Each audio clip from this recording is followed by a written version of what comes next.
Hey guys, back over here with Tech on TCG. We got Matt here. He came second today in our PPG tournament with his new Surge deck. Go ahead, Matt.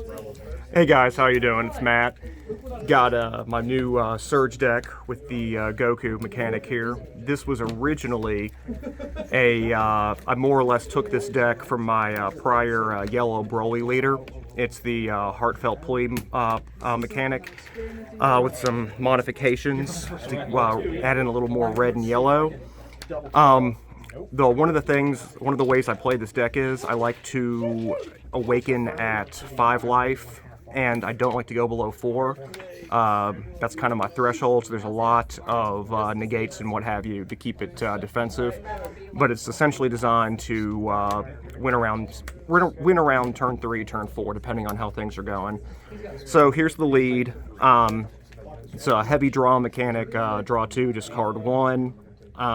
I've got him on his awakened side right now. On his prior side, when you attack, draw 2, discard 1. Then you put a red and a yellow underneath him, awaken, get back in energy and draw 3.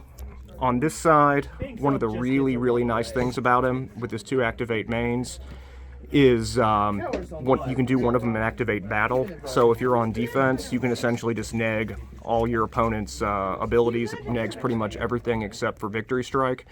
So you've got at least 2 turns on defense, or all they can do is just hit you with pure power, unless of course you're facing Victory Strike. So the way the deck is set up is we got 4 of these guys. He's a helpful character here, this SS3 Goku Last Straw.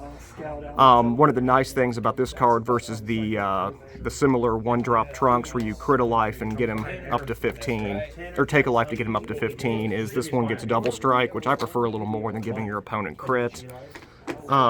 So move him out of the way. Then I've got 4 of the Searching Gokus. He's also really nice because you draw 1, and then you can pay 1 to search top 5, get a Goku or Pan. This deck actually does not run any Pans, for the main reason that with the Pan that goes to Heartfelt Plea, it only does any good if you awaken at 2, and again, I want to awaken at 5. I run 4 of these Great Apes of Goku's ability amplified. You can pay 1 to essentially get him up to 35 single strike. But the nice thing about him is you don't have to worry about paying all the energy for the Beerus for your sacrifice card for your Heartfelt Plea. You can just drop this guy instead and save the Beerus for later in the game. I do run 4 Beeruses, of course. Honestly, I use him more for attack and popping people than I do as the sacrifice for the Heartfelt Plea, but sometimes you have to use him that way. As expected for the Heartfelt Pleas, these are one of my win combinations. Triple Strike, it's pretty helpful. He's a big boy and he's very useful in this format. I also have, as an alternative win condition, I run 3 of these guys, and again, this is why I use 4 as the bottom life threshold. That's usually what I try to get to, because I can do both my super combos and when my life's at 4. When he's in the play area, he's a 5-drop, or considered a 5-drop. So, you can then on turn 4, use 3 energy to put him out, and then X-Evolve into Triple Flash. Right now I'm only running 2. I'm thinking about modifying this to run 3 or possibly 4. I haven't made up my mind yet. I also run 1 Victorious Fist. I think he's a nice little alternative to Triple Flash, because he can attack twice, and the second time he attacks at 30 double strike. So it's just something people don't expect a lot, and he's kind of a nice little alternative. I may end up pulling him out to put in Triple Flash. I run the SCR. Frankly, I'm thinking about taking the SCR out for another Triple Flash. It's, I understand, the appeal of him. It's just you have to discard so many cards to keep swinging with him, especially if somebody's got Topo out. I'm not even sure how great he is in this mechanic, so he may get pulled.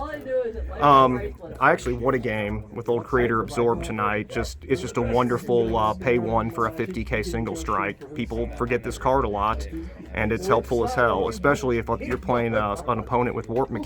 You may only have more than 4 in your warp, and for every card in his warp he's +5. So even if your warp is empty, he's going to be 1 energy 50k single strike.